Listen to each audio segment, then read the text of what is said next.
Hello friends, welcome back to channel.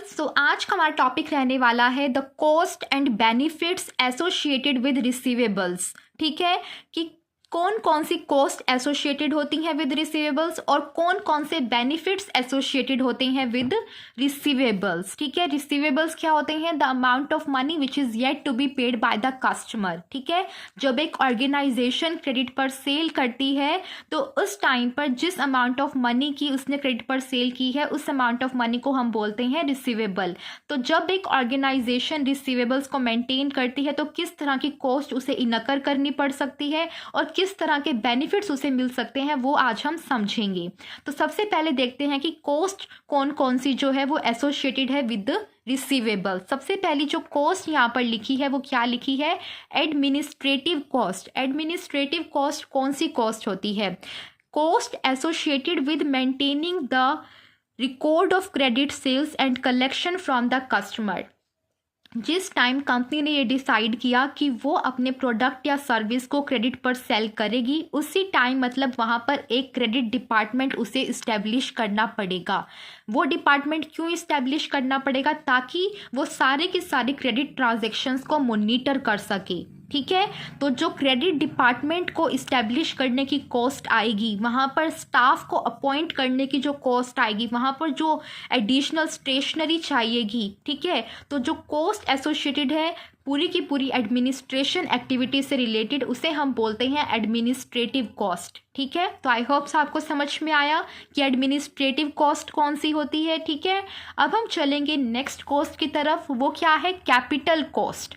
अब ये capital cost क्या होती है? The cost associated with the arrangement of additional funds to pay for purchases and different other expenses during the time between credit sale and collection from the customer, उसे हम बोलेंगे capital cost. मतलब कि वो cost जो एक company को इनकर होगी during the time between credit sale and collection from customer.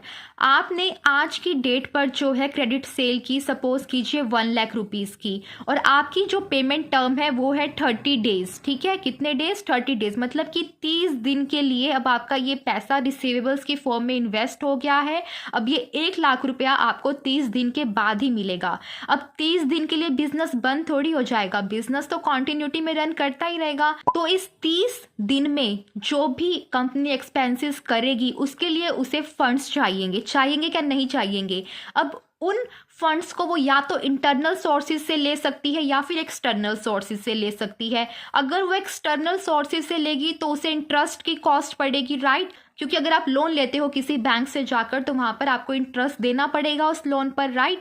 और अगर आप इंटरनल सोर्सेज से पैसा उठाते हो, मान लीजिए आप अपनी कंपनी की रिटेन्ड अर्निंग्स का यूज़ करते हो, तो आपको अपॉर्चुनिटी कॉस्ट इनकर होगी। कैसे? अपॉर्चुनिटी कॉस्ट कौन सी कॉस्ट होती है? It is in the form of the loss of profit that can be earned by investing the money somewhere else. ठीक है, तो या तो अपॉर्चुनिटी कॉस्ट इनकर होगी कंपनी को या इंटरेस्ट कॉस्ट होगी। ठीक है, तो बेसिकली जो भी कॉस्ट कंपनी को इनकर हो रही है to procure the funds to meet the expenses during the time between credit sale and collection from customer, उसे हम कैपिटल कॉस्ट बोलते हैं।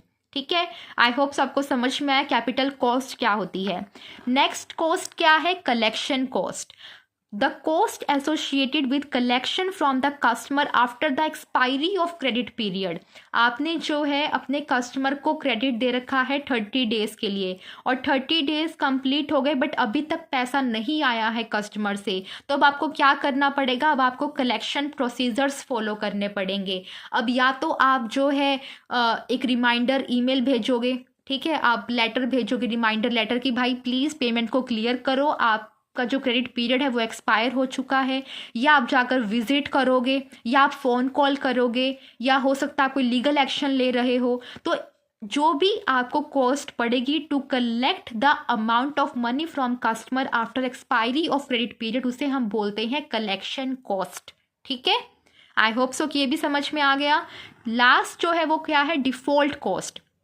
कि अगर आपका कोई कस्टमर डिफ़ॉल्ट कर देता है इन मेकिंग द पेमेंट तो उसे हम बोलेंगे डिफ़ॉल्ट कॉस्ट, मतलब कि सिंपल लैंग्वेज में बैड डेट्स मतलब कि इरिकवरेबल रिसीवेबल्स, की वो अमाउंट ऑफ मनी जो अब आपके कस्टमर्स आपको नहीं देने वाले हैं, वो या तो बैंकरप्ट हो चुके हैं या फिर जो भी सिचुएशन रही है, मतलब कि आपको ये क्लियर हो चुका है कि ये अमाउंट ऑफ मनी तो मुझे अब रिसीव नहीं होने वाली है कस्टमर से, तो वो होते हैं हमारे बैड डेट। ठीक है, और बैड डेट को ही हम डिफ़ॉल्ट कॉस्ट बोलते हैं।